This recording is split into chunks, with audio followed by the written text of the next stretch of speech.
Welcome back to Enlightenment Online. Well, questions continue to come in on the Enlightenment Online website, and I thought I would begin discussing another one of those today. Let me read you the question.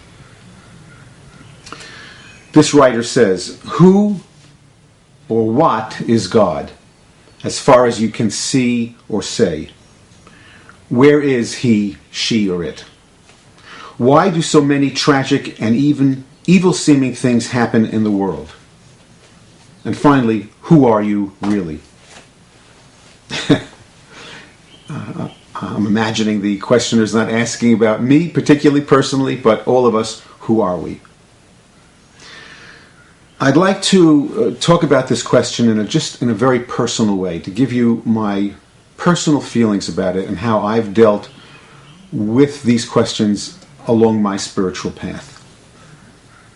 And the first thing I would want to say is I don't know the answer to any of these questions.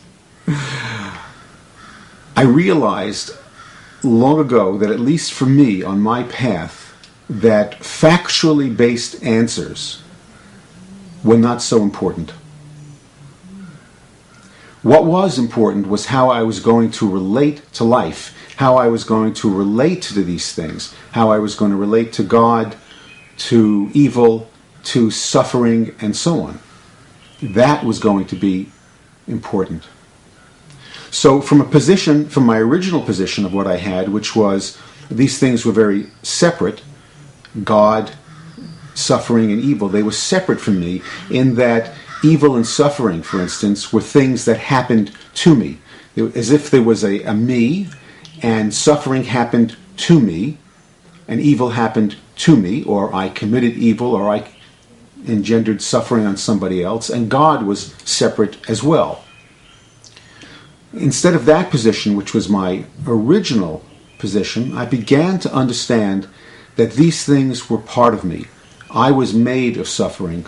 I was made of God. I was made of evil.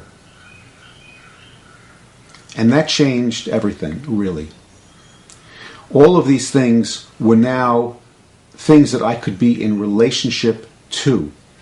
So the how of relationship, how I was going to relate to them, became much more important than the factually based why or what, we could say. That's what my path became. We might say that my who is changed from one that was interested in these factual answers to one who got exhausted searching for them and was replaced by a different perspective. By seeing myself as containing, being made of those things, I began to see myself as part of the universe and not a stranger to the universe. There was no longer a me on one side and these things that happened.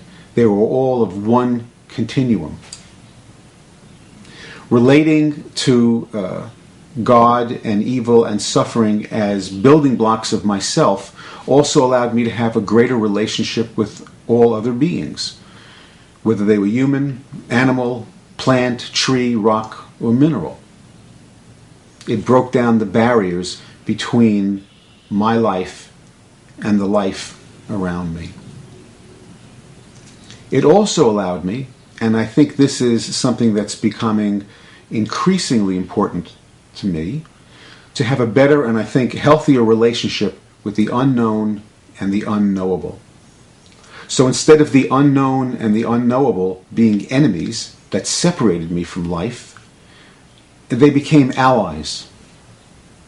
So rather than stopping me from living, they have enhanced my living. Because to be in relationship with the unknown and the unknowable is to be in relationship with life. So I hope that gives you something to think about, and I'll say bye for now.